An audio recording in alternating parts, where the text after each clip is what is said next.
I'm inviting the next speaker, and next speaker is Professor Ranveer Singh. He is presently the head and professor of the Department of Sanskrit and Yoga, and he is also the chair professor of Swami Dayanand Saraswati Chair in Central University, Haryana, Mahendragarh, just like my chair. He also worked in Punjab University, Hoshiarpur, and Kurukshetra University. He has a total of 40 years of experience in the academic field. When I was doing my MA in Hoshiarpur, he was a teacher over there, and that way he's my teacher, I can say. He also worked in Kurukshetra University. He has a total of 40 years of experience in the academic field. He has been the director of Indological Institute, Kurukshetra University. Chief Warden of the Kurukshetra University, has also been member of the Court and Academic Council of Kurukshetra University. UGC nominated him to the Advisory Committee of the Center for Asian Studies, BPS Mahila University, Sonipat. He organized 22 conferences and seminars, published 28 books, 30 papers, reviewed 15 books. He guided 19 PhD students and 35 MPhil students. And presently he is in Australia, Melbourne, and the time there is around 11 p.m. night. So I invite worthy Professor Ranveer ji to deliver his lecture on Upanayana Sanskar. This Sanskar, actually we had to bring this lecture at the end because on 17th or 16th he was traveling. So Professor Ranveer ji.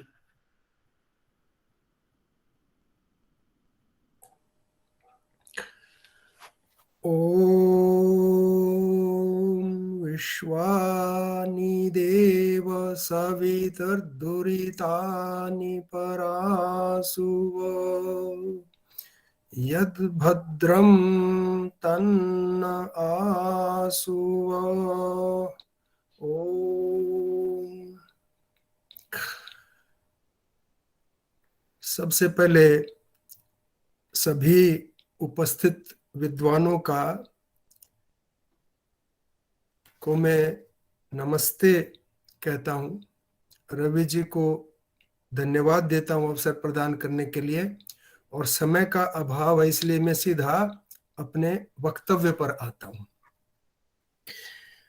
उपनयन संस्कार का स्वरूप और महत्व क्या है, इस पर मैंने स्वामी जी के जो मुख्य ग्रंथ है संस्कार विधि और सत्यार्थ प्रकाश, उनका अच्छे से पुनः स्वाध्याय करके ये पत्र मैंने तैयार किया है।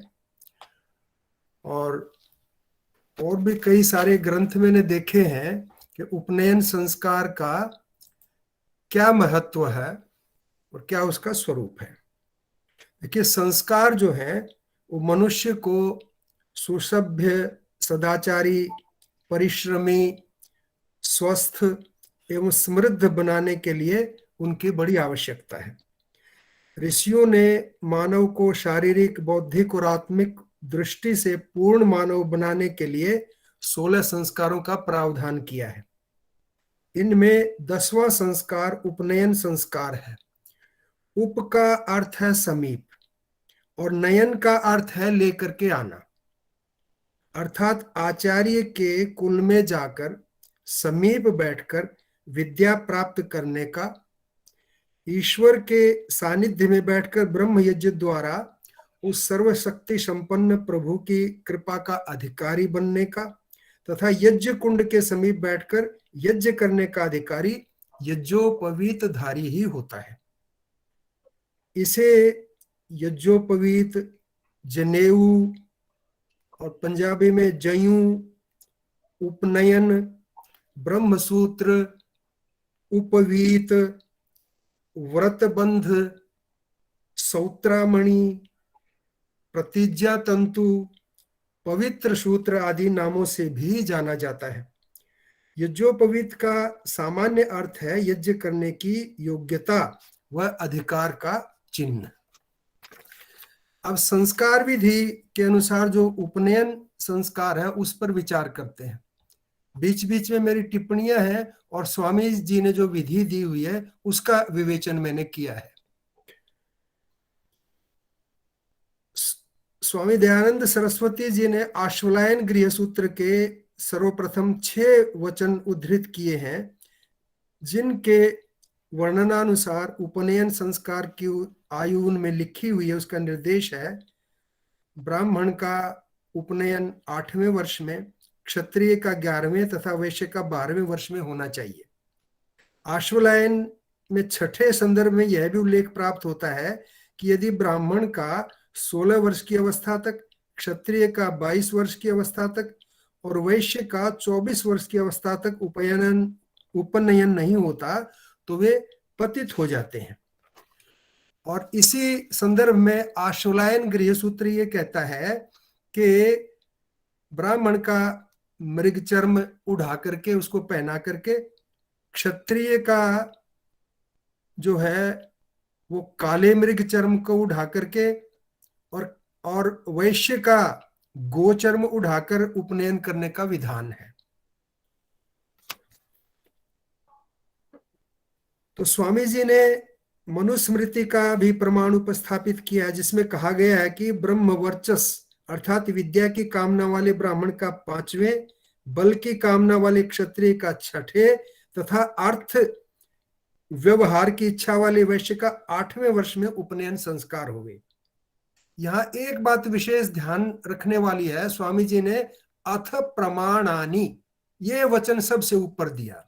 तो उन्होंने सारे शास्त्रों के प्रमाण उद्धृत कर दिए पहले, और अंत में उसके बाद अपना जो प्रमाण है हिंदी अनुवाद के बाद में स्वामी जी ने दिया।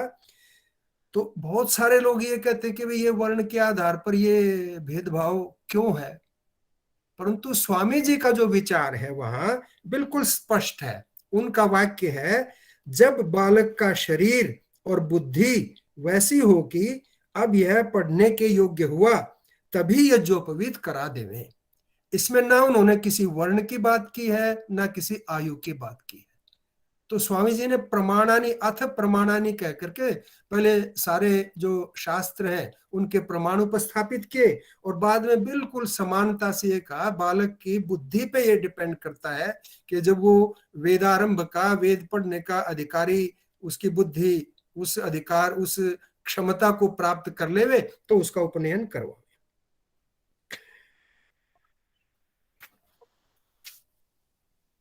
परंतु यह बात तब संभव है, स्वामी जी ने आगे लिखा, जब बालक की माता और पिता का विवाह पूर्ण ब्रह्मचर्य के पश्चात हुआ होवे। उन्हीं के ऐसे उत्तम बालक श्रेष्ठ बुद्धि और शीघ्र समर्थ बढ़ने वाले होते हैं। ये बात बाद में लिखी।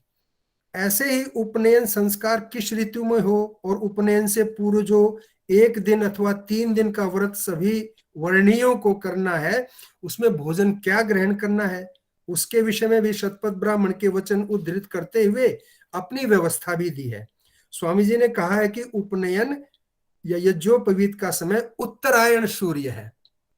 भोजन के विषय में लिखा है, उन व्रतों में ब्राह्मण का बालक एक बार या अनेक बार दुग्धपान, क्षत्रिय का बालक यवागु अर्थात यव को मोटा दल के गुड़ के साथ पतली जैसी की कढ़ी होती है वैसी बनाकर पिलावें, और आमिक्षा अर्थात जिसको श्रीखंड व शिखंड कहते हैं वैसी जो दही 4 गुना तथा दूध 1 गुना तथा यथायोग्य खांड केसर डाल के कपड़े में छानकर बनाया जाता है, उसको वैश्य का लड़का पी के व्रत करे। अर्थात जब जब लड़कों को भूख लगे तब तब तीनों वर्णों के लड़के इन तीनों पदार्थों ही का सेवन करें, अन्य पदार्थ कुछ ना खावे पीवे। ऐसी स्वामी जी ने व्यवस्था दी है। तो स्वामी दयानंद का निर्देश है कि संस्कार विधि के सामान्य प्रकरण में उल्लिखित सामान्य विधि सब संस्कारों में कर्तव्य है। उन्होंने शुरू में सामान्य प्रकरण दिया है। उपनयन का समय दिन का प्रातः काल होता है, सूर्योदय। संस्कार से पहले बालक का क्षौर कर्म, स्नान व मिष्टान्न आदि का भोजन, उत्तम वस्त्र व सुंदर आसन व पूर्वाभिमुख बैठाने का उल्लेख। आचमन आदि क्रियाओं की निष्पत्ति के बाद पुरोहित या आचार्य द्वारा सर्वप्रथम बालक से ये 2 वाक्य बुलवाने का निर्देश है, ब्रह्मचर्य मागाम, ब्रह्मचारी आसानी, अर्थात मैं ब्रह्मचर्य को प्राप्त हुआ हूं, मैं ब्रह्मचारी आसानी, ब्रह्मचारी रहूंगा। ये वचन पारस्कर गृह सूत्र के लिए। एक तथ्य विशेष रूप से ध्यातव्य है कि स्वामी जी ने अपने सभी ग्रंथों में कड़ाई से ब्रह्मचर्य के पालन पर विशेष बल दिया है तथा आचार्य की योग्यता बताते हुए स्वामी जी ने सत्यार्थ प्रकाश में लिखा कि आचार्य बनने का अधिकारी कौन व्यक्ति है। आचार्य उसको कहते हैं कि जो सांगोपांग वेदों के शब्द, अर्थ, संबंध और क्रिया का जानने हारा, छल कपट रहित, अति प्रेम से सबको विद्या का दाता, परोपकारी, तन मन और धन से सबको सुख बढ़ाने में तत्पर, महाशय, पक्षपात किसी का ना करे और सत्योपदेष्टा, सबका हितैषी, धर्मात्मा, जितेंद्रिय हुए, वो आचार्य है। तो पारस्कर गृह सूत्र के मंत्रोच्चारण के साथ आचार्य अपने हाथ से सुंदर वस्त्र और उपवस्त्र बालक को पहनाता है तथा बालक के हाथ में यज्ञोपवीत देकर सम्मुख बैठाकर पारस्कर गृह सूत्र के उपलब्ध यज्ञोपवीत मंत्र के उच्चारण के साथ विधि पूर्वक बाएं स्कंद के ऊपर से दाएं कटी पर लटकते हुए यज्ञोपवीत को धारण करवाता है। ओम यज्ञोपवीतम परमं पवित्रम प्रजापतेर्यत् सहजं पुरस्तात् आयुष्यमग्र्यं प्रतिमुंच शुभ्रम यज्ञोपवीतम बलमस्तु तेजः यज्ञोपवीतमसि यज्ञस्य त्वा यज्ञोपवीतेनोपनय्यामि। ये यज्ञोपवीत धारण करवाने का मंत्र है पारस्कर गृह सूत्र का 2-2-11। तो इसके धारण करवाने के बाद यज्ञ वेदी पर समस्त सामान्य प्रकरण अथवा ईश्वर की स्तुति, प्रार्थनोपासना, स्वस्ति वाचन, शांतिकरण का पाठ करके समिधा ध्यान, अग्न्या ध्यान करके आघारावाज्या, भागाहुति, व्याहृति आहुति, आज्याहुति, ये 16 घृत की आहुतियों के पश्चात बालक के हाथ से प्रधान होम के निमित्त बनाए गए शाकल्य की आहुतियां दिलवाने का विधान किया है। उसके पश्चात आचार्य यज्ञ कुंड के उत्तर की ओर पूर्वाभिमुख बैठकर अपने सामने बालक को बैठाकर मंत्रोच्चारण पूर्वक संवाद करता है। तो मंत्र ब्राह्मण के वचनों के साथ बालक कहता है, अहम ब्रह्मचर्यमागाम उपमानयस्व, मैं ब्रह्मचर्य के लिए प्राप्त हुआ हूं, मेरा उपनयन कीजिए। आचार्य कहता है, को नामासी, भाई तुम्हारा नाम क्या है? बालक कहता है कि अमुक नाम वाला हूं, मैं अपना नाम बता करके बताता है। तत्पश्चात अब सूक्त जो है ऋग्वेद में भी मिलता है, यजुर्वेद में भी प्राप्त, उसके 3 मंत्रों के पाठ के साथ बालक के दक्षिण हाथ को शुद्ध जल से भर तथा अपनी हस्तांजलि भी शुद्ध जल से भर मंत्रोच्चारण के साथ अपनी अंजलि का जल बालक की अंजलि में छोड़ता है आचार्य, तथा बालक की हस्तांजलि अंगूठे सहित पकड़कर मंत्रोच्चारण सहित वह जल बालक से एक पात्र में छुड़वाता है। और यह क्रिया 3 बार अलग अलग मंत्रों के साथ की जाती है। तथा मंत्रों सहित आचार्य बालक को सूर्य दर्शन करवाता है। फिर यज्ञ वेदी पर आकर बालक आचार्य की प्रदक्षिणा करता है तथा आचार्य विभिन्न मंत्रों के उच्चारण के साथ बालक के उदर, हृदय, दक्षिण स्कंद, वाम स्कंद को स्पर्श करता है तथा दक्षिण हृदय पर अपना हाथ रख करके ओम मम व्रते ते हृदयं दधामि मम चित्तम अनुचित्तम ते अस्तु मम वाचमेक मनाजुषस्व बृहस्पतिष्ट्वा नियुनक्तु मह्यम, ये पारस्कर गृह सूत्र का मंत्र का उच्चारण करता है। इस प्रतिज्ञा मंत्र को बोले, अर्थात हे शिष्य बालक, तेरे हृदय को मैं अपने अधीन करता हूं, तेरा चित्त मेरे चित्त के अनुकूल सदा रहे और तू मेरी वाणी को एकाग्र मन हो प्रीति से सुनकर उसके अर्थ का सेवन किया कर। अर्थ का मंत्र घोटने की बात नहीं है, अर्थ पूर्वक मंत्रों को याद करने की बात है। और आज से तेरी प्रतिज्ञा के अनुकूल बृहस्पति परमात्मा तुझको मुझसे युक्त करे, यह प्रतिज्ञा करवावे। इसी प्रकार शिष्य भी आचार्य से प्रतिज्ञा करवावे, शिष्य भी आचार्य से प्रतिज्ञा करवावे कि हे आचार्य, आपके हृदय को मैं अपनी उत्तम शिक्षा और विद्या की उन्नति में धारण करता हूं। शिक्षा और विद्या 2 अलग अलग शब्द स्वामी जी ने कोट किए हैं। मेरे चित्त के अनुकूल आपका चित्त सदा रहे आप मेरी वाणी को एकाग्र होकर सुनिए और परमात्मा मेरे लिए आपको सदा नियुक्त रखे। इस प्रकार दोनों प्रतिज्ञा करके पुनः संवाद करते हैं। आचार्य पूछता है फिर वही, तेरा नाम क्या है, को नामासी? बालक उत्तर देता है, मेरा अमुक नाम है, असौ अहम भो। आचार्य पूछता है, तू किसका ब्रह्मचारी है? कस्य ब्रह्मचारी यसी? बालक कहता, भवतः, आपका। फिर आचार्य बालक की रक्षा के लिए मंत्रों का उच्चारण करता है। इंद्रस्य ब्रह्मचार्यस्य अग्निराचार्यस्तव अहम आचार्यस्तव असौ। असौ की जगह बालक का नाम लेना होता है। ब्रह्मचारी है, इंद्र का ब्रह्मचारी है तू, अग्नि तेरा आचार्य है, मैं तेरा आचार्य हूं। इन मंत्र के अंतिम पद असौ के स्थान पर, जैसा मैंने बताया, सदा ब्रह्मचारी का नाम उच्चारण किया जाता है। पुनः आचार्य मंत्र पढ़ता है, ओम कस्य ब्रह्मचार्यसि, मंत्र में ही है, प्राणस्य ब्रह्मचार्यसि, कस्त्वा कम उपनयते, काय त्वा परिददामी, अर्थात हे बालक तू किसका ब्रह्मचारी है? फिर मंत्र में उत्तर, तू प्राण का ब्रह्मचारी है, तू प्राणायाम के द्वारा अपनी काया को बलवान और ओजस्वी बना। तुझे उपनयन में कौन कहां ले जा रहा है, किसके पास ले जा रहा है? मैं आचार्य तुझे किसे सौंपूं? काय त्वा परिददामी। फिर मंत्र निर्दिष्ट करता है, ओम प्रजापतये त्वा परिददामी, देवाय त्वा सवित्रे परिददामी, अद्भ्यस त्वौषधिभ्यः परिददामी, द्यावा पृथिवीभ्यां परिददामी, विश्वेभ्यस्त्वा देवेभ्यः परिददामी, सर्वेभ्यस्त्वा भूतेभ्यः परिददाम्यरिष्ट्यै। अरिष्ट्यै, अंत में अरिष्ट्यै शब्द का पाठ है। अर्थात मैं तुझे प्रजापति, क्या है, प्रजायापति, पा रक्षणे, रक्षणात्मक, रक्षणार्थक धातु से पति शब्द की निष्पत्ति होती है व्याकरण के अनुसार। समस्त उत्पन्न प्राणी मात्र का, स्थावर जंगम स्थिति को प्राप्त जीवों का वो पालन करता है परमात्मा, उसे तुझे सौंपता हूं, यानी उसके पास तेरा नयन उपनयन करता हूं। देवाय त्वा, दूसरा जो है प्रकाश स्वरूप सूर्य को तुझे सौंपता हूं, जो समस्त पृथ्वी लोक के समस्त पदार्थों को कीटाणु रहित बनाता है तथा सबके भोजन का प्रबंध करता है, करने के कारण सबका भरण पोषण करने वाला है, उसे सौंपता हूं उपनयन के द्वारा। फिर द्यावा पृथ्वीभ्य, द्युलोक और पृथ्वीलोक को तुझे सौंपता हूं उपनयन के द्वारा, क्योंकि तुझे पृथ्वी पर द्युलोक के नीचे निर्वस्त्र कौपीनधारी को निवास करना है।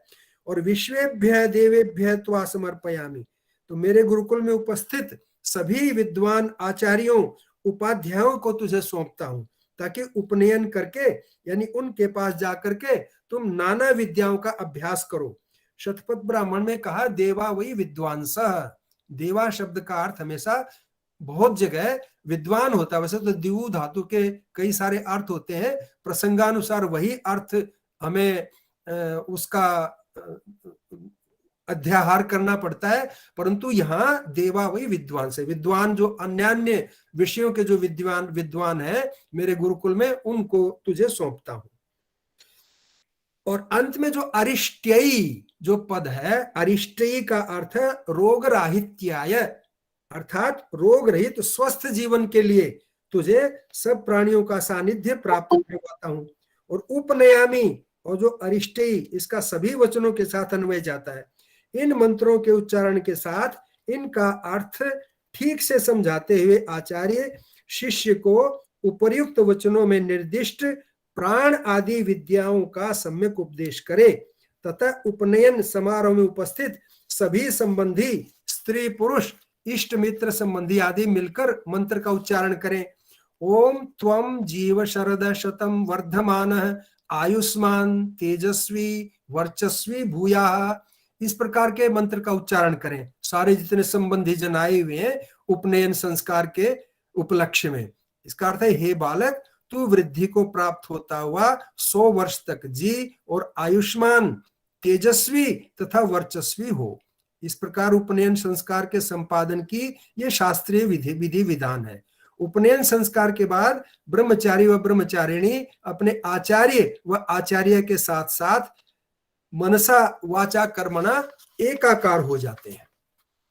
अब सत्यार्थ प्रकाश में उपनयन संस्कार के जो संदर्भ हैं उन पर हम थोड़ा सा विचार करते हैं। देखिए, द्वितीय समोल्लास के अंत में मातृमान पितृमान वचनों की व्याख्या में ऋषि ने लिखा है, जन्म से 5वें वर्ष तक बालकों को माता, 6ठे वर्ष से 8वें वर्ष तक पिता शिक्षा करे और 9वें वर्ष के आरंभ में द्विज अपने संतानों का उपनयन करके आचार्य कुल में, अर्थात जहां पूर्ण विद्वान और पूर्ण विदुषी स्त्री शिक्षा और विद्यादान करने वाली हो, वहां लड़के और लड़कियों को भेज दें और शूद्र आदि वर्ण उपनयन किए बिना विद्याभ्यास के लिए गुरुकुल में भेज दें।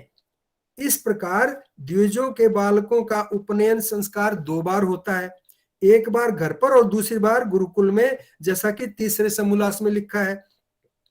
तो शूद्रों के यहाँ यतः ये संस्कार नहीं होते, अतः शूद्र के बालक युज्योपवीत के बिना गुरुकुल में भेज दिए जाते हैं और वहां उनकी योग्यता के अनुसार गुरु उपनयन संस्कार उनका करा देता है।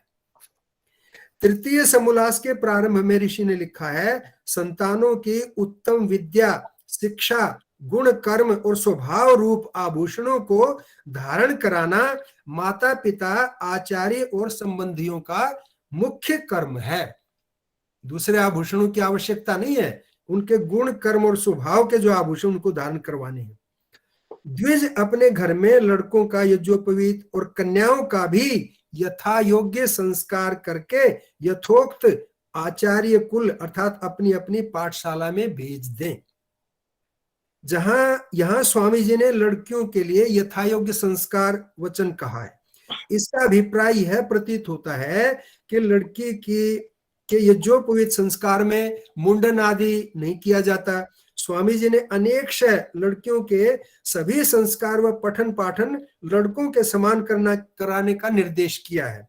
मनुस्मृति के वचन कन्यानाम संप्रदानम च कुमाराणाम च रक्षणम, इसके वास्तविक अभिप्राय स्पष्ट करते हुए ऋषि जी ने लिखा है कि इसमें राज नियम व जाति नियम होना चाहिए कि 5वें अथवा 8वें वर्ष के आगे कोई अपने लड़के व लड़कियों को घर में ना रख सके, पाठशाला में अवश्य भेज देवें, जो ना भेजे दंडनीय हो वह दंडनीय हो।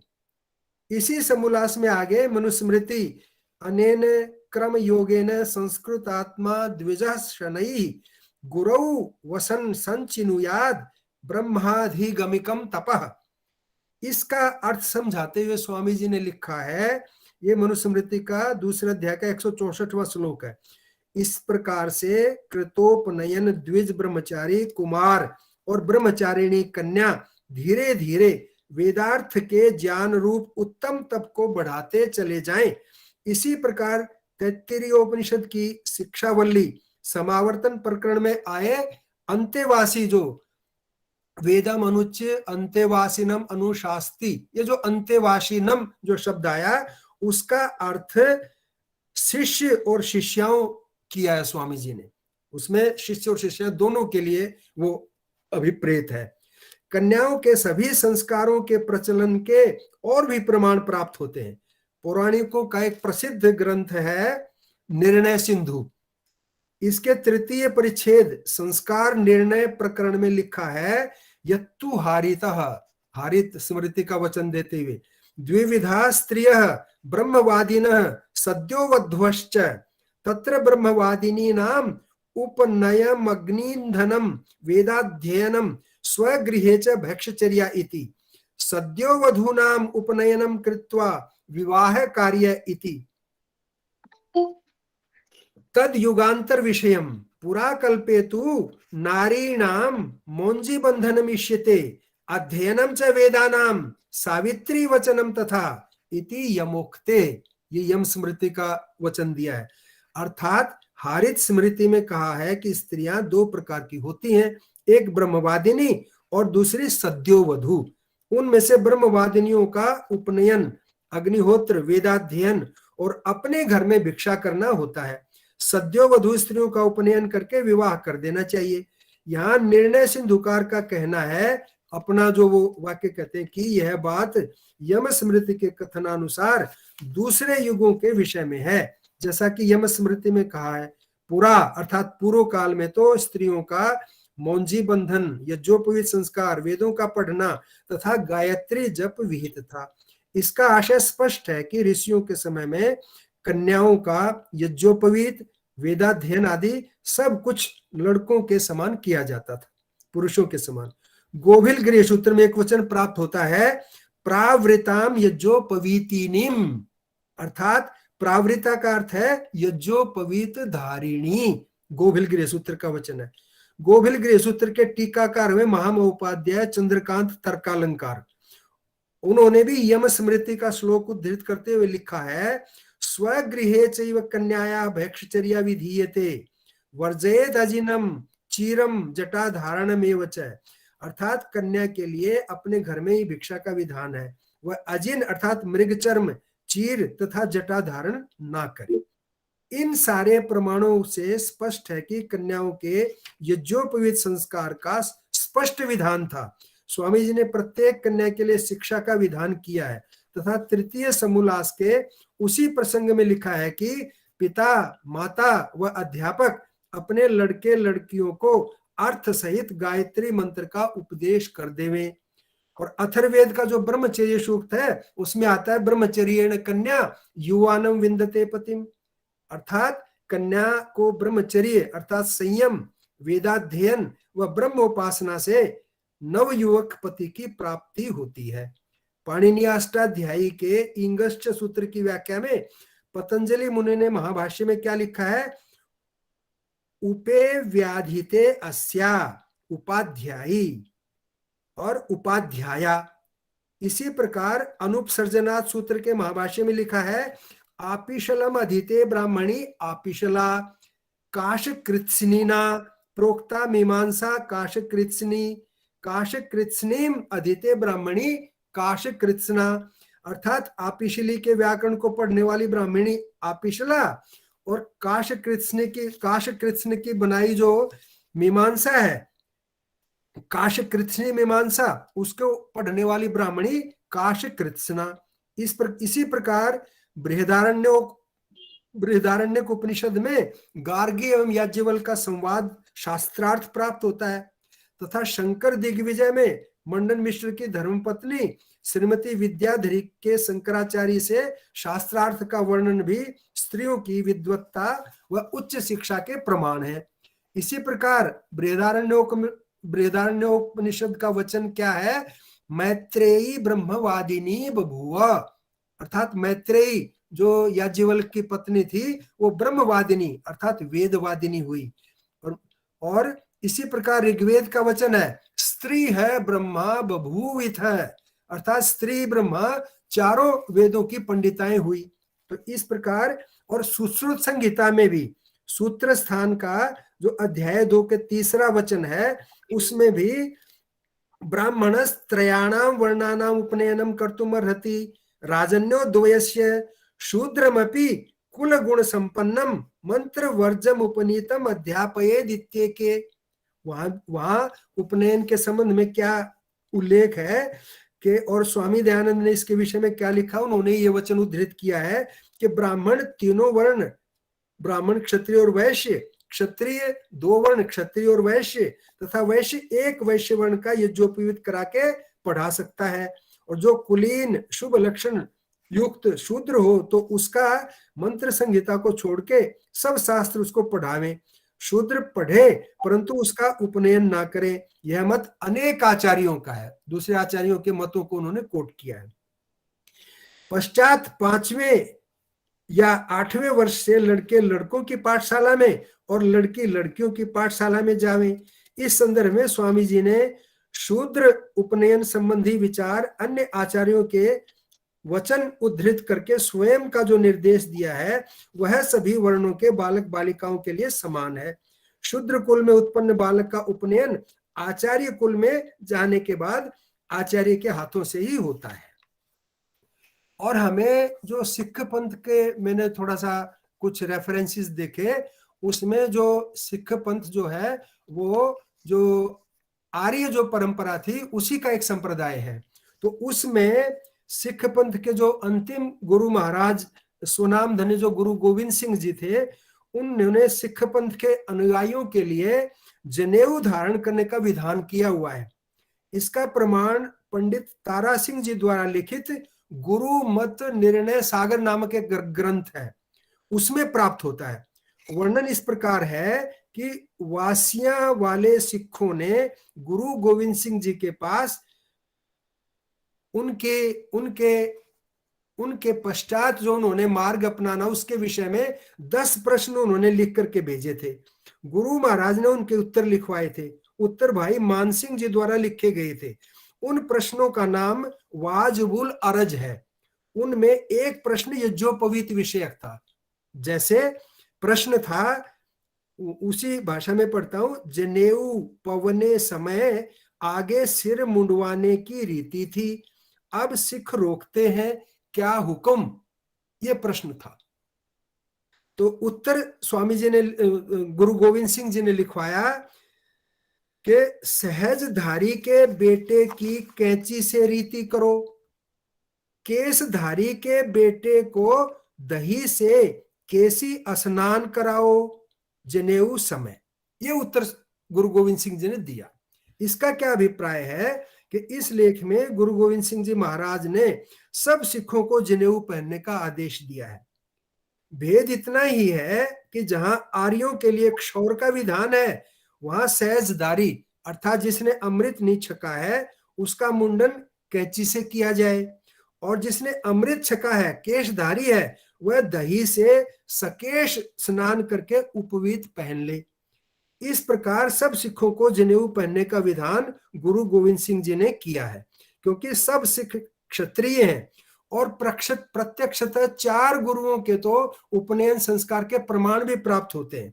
उनमें गुरु नानक जी, गुरु हरगोविंद जी, गुरु तेग बहादुर जी और गुरु गोविंद सिंह जी, इनका यज्ञोपवीत संस्कार हुआ था।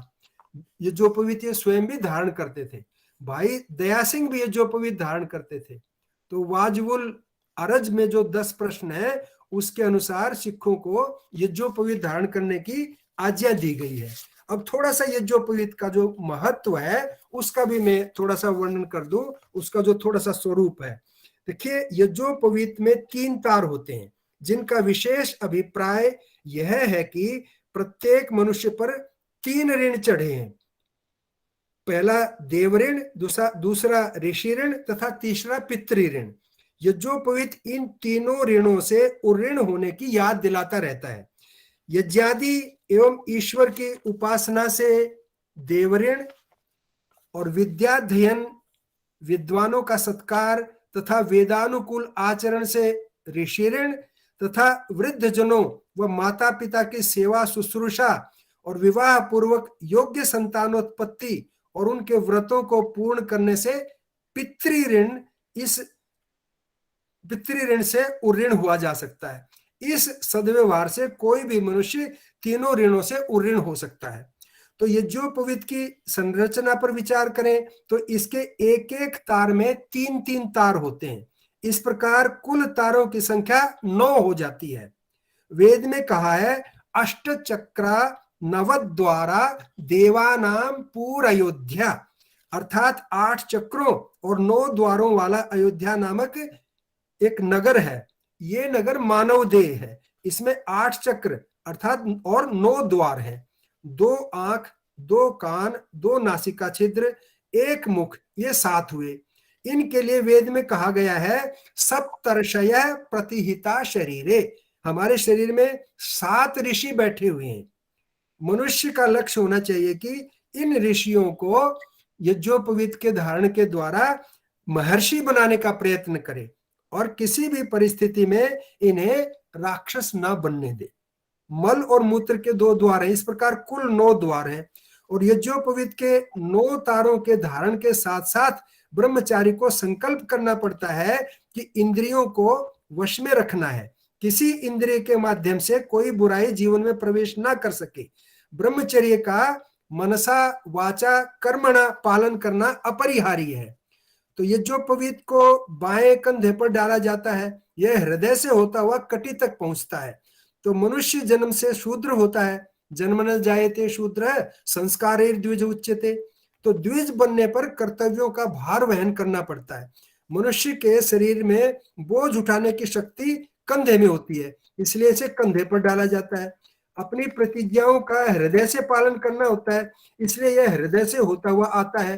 अपने कर्तव्यों को करने के लिए हम सदा कटिबद्ध रहेंगे, इसलिए यह कटि तक पहुंचता है। तो यज्ञोपवीत की पवित्रता व गरिमा की सतत हमें रक्षा करनी चाहिए।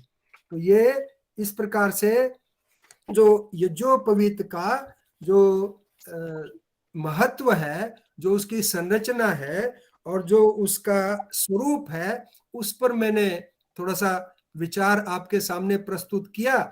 और आशा है कि इससे जो अपना उपनयन जो संस्कार है उसका परिचय आप सभी को प्राप्त हुआ होगा। और आप सब ने मेरे को बड़े ध्यान से सुना, इसके लिए मैं आप सबका आभार व्यक्त करता हूं और सभी को नमस्ते कहता हूं। बहुत धन्यवाद। Thank you, Professor Ranveer ji. I think it was the most elaborate description of the Yajñopavit. He has quoted from Satyarth Prakash, from Sanskar Vidhi, from so many Griha Sutras, even from the Vedas, and no aspect has been left out which has not been explained. I think this is the most elaborate and very beautifully it was said by the learned speaker. And he means the meaning of Yajñopavit or Upanayan was given. Upanayan, it has so many synonymous. Upanayan is known as Yajñopavit, Brahma Sutra, Vrata Bandha, Pavitra Sutra, like that. And Upanayan literally means close, in close proximity to the Acharya, in close proximity to Brahma and Yajna. All these three, Acharya, Brahma and Yajna, they make one Brahma Yajna. The Brahma Yajna is accomplished with the presence of the student, Acharya, and the knowledge. So they take part. These three things are the factors behind the accomplishment of the Brahma Yajna. And he also told that the Ritu, the time of the Upanayana Sanskar, that is Uttarayana, and morning period.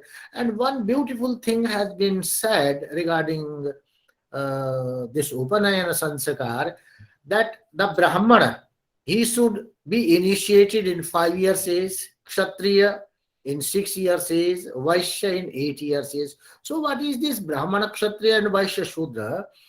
Well, just to make it more scientific, the students or a child, Swamiji has given 3 words, Guna, Karma and Swabhava.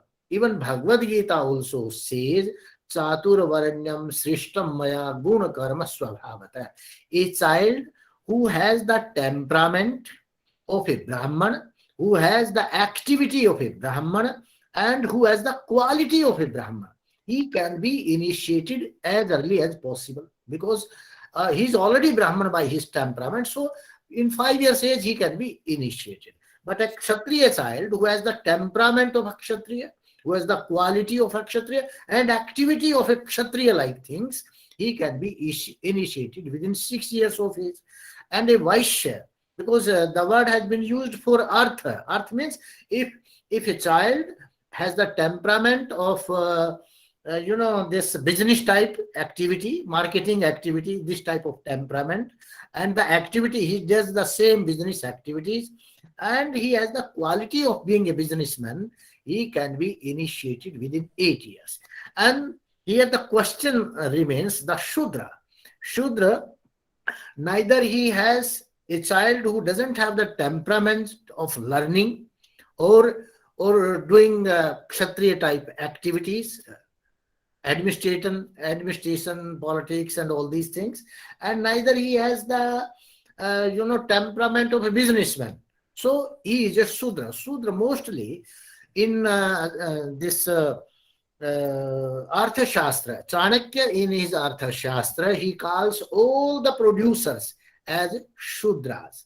So there are four things. One is the producer, another is the marketeer, and third one is the protector or who gives defense, and fourth one is the visionary person. So whole society is formed of the three types of person, and none of these four classes, none of the classes is either low or higher, or they have their own role in the society, and they are equally settled, and they have equal place in the society. And that is why based upon their temperament, their merit, or their activities and qualities, the students, the children were initiated in ancient times. And one more thing, because this activity, brahmacharya, the activity of a brahmacharya is materialized initially at the house, in parents' house. The mata is the first guru. So for first 5 years, the mata is going to teach. The mother is going to teach the child. So she is the guru.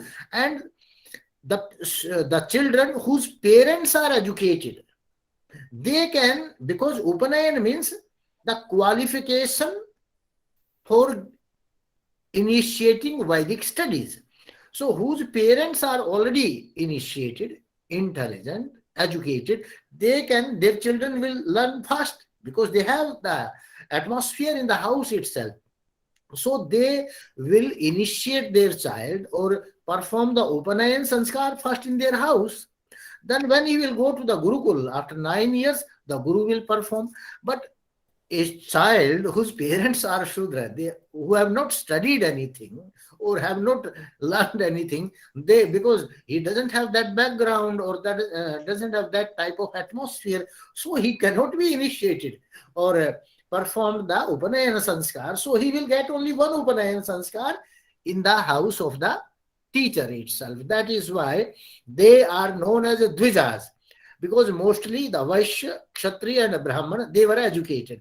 But Shudra who never went for studies, and even I as a teacher and a student, I could know that certain students in the school, they never wanted to attend classes. They used to bunk the school and they used to go away. So this type of temperament, the children of this type of temperament, they will remain Shudra throughout their life, and their children, they will find it difficult to learn anything at home because there is no such atmosphere. So they will have one initiation, Shudra child, because only in the house of the Guru, but the Brahmana, Kshatriya and Vaishya, Shudra, they will be initiated twice. So this is whole system is there. I think a lot of time has already been taken. If somebody wants to ask a question from Professor Ranveer ji, he is welcome. I think doctor साहब एक प्रश्न आया है, एक विद्वान ने पूछा है कि जो चर्म धारण का जो रेफरेंस आता है ना आशुलायन गृह सूत्र में, राइट, तो एक तो वो अलग अलग रंग के, मैं समझता हूँ जो अलग अलग वर्ण के चर्म होते हैं, देखो मृग का अलग होता है, कृष्ण मृग का क्षत्रिय के लिए कहा है, और वैश्य के लिए गो मृग चर्म का विधान किया है। तो उसमें एक तो मेरे को लगता है कि वे ये डिफरेंशिएशन के लिए भाई कौन ब्रह्मचारी किस वर्ण का को रिप्रेजेंट करता है, और दूसरा ये कि वस्त्र तो उस ढंग से उपलब्ध नहीं होते, वैसे केवल कौपीनधारी होते थे ब्रह्मचारी, पर जब ज्यादा सर्दी गर्मी से बचाव के लिए, सर्दी से बचाव के लिए विशेषतः है, तो कुछ न कुछ आवश्यकता होती थी, तो संभवतः है इसलिए उनका जो चर्म धारण का उस समय में रेफरेंस प्राप्त होता है। परंतु हमारे मार्गदर्शक ऋषि दयानंद सरस्वती ने चर्म धारण का कोई विधान कहीं नहीं किया, ना उसका कोई समर्थन किया है, केवल ये गृह सूत्रों ने इसका विधान किया हुआ है। तो उस समय की ऐसी प्रथा रही होगी कि वे वो इस प्रकार के चर्म का वो धारण करते थे। Actually, I did some research on it, and I would like to share with you. Mostly, the Shiva has been represented wearing mrigacharma. And what is this Mrig term? That is very important. Shiva of the Puranas, he is not some human personality. In fact, the sun is the Shiva. And sun is wearing that Mrig term, means our galaxy, it has 4 petals. This lotus-shaped galaxy is there, Milky Way. I'll show you that pictures.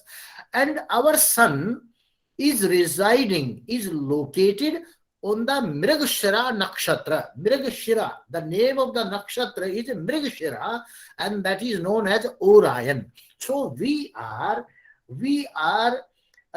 in the Orion side, in the Mrigashira side of the galaxy, our whole solar system.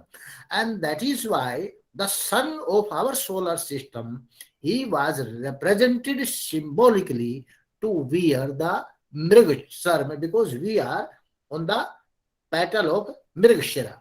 So from that symbolism, some ideas might have percolated into the Griha Sutras and other texts.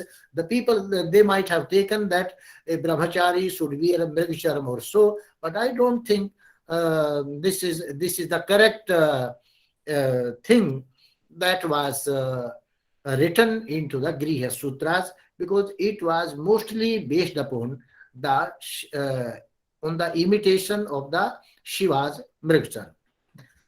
So I think Dev Sharma also wants to.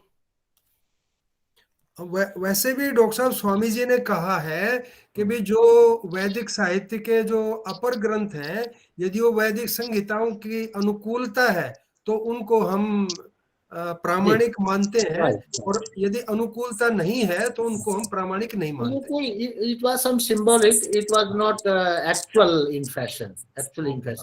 Dev Sharma ji, आप कुछ कहना चाहते हैं? हाँ जी, मैं ये जानना चाहता हूँ, बहुत ही उपयोगी आपने अपना उद्बोधन रखा है. मैं आपको अप्रिशिएट भी करता हूँ, धन्यवाद भी करता हूँ. पर मैं ये नहीं समझ पाया हूँ कि आज के युग में इस संस्कार का रिलेवेंस क्या है.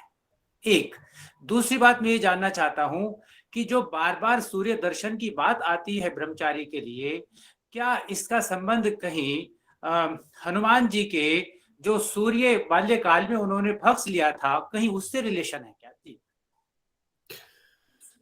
देखिए, उपनयन संस्कार तो जो उसका उपनयन का अपना अर्थ है, वही इसके वैशिष्ट्य को बतलाता है कि भाई वो गुरु या आचार्य, जिसकी मैंने व्याख्या की, जो स्वामी जी ने बताया, जो परोपकारी, विद्वान, धर्मनिष्ठ और किसी भी प्रकार के पक्षपात से रहित जो व्यक्ति है, वो आचार्य है.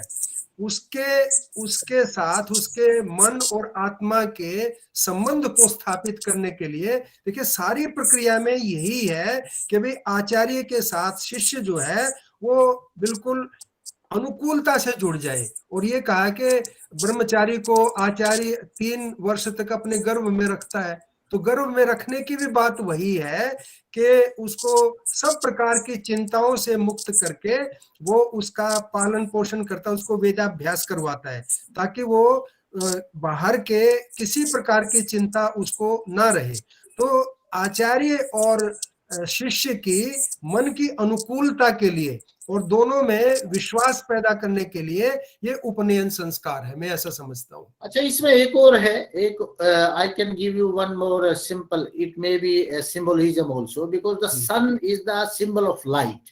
जो वेदारंभ जो उपनयन संस्कार है, वहां पर जो विद्यार्थी, उसको जो ज्ञान का प्रकाश प्राप्त करना है, इसलिए वो उसको हो सकता है इसलिए दर्शन कराता हो सूर्य के, भाई आपको ज्ञान का प्रकाश आपको प्राप्त करना है. उसका सिंबल भी हो सकता है, क्योंकि मोस्टली जो रिचुअल्स हैं वो सिंबॉलिक हैं.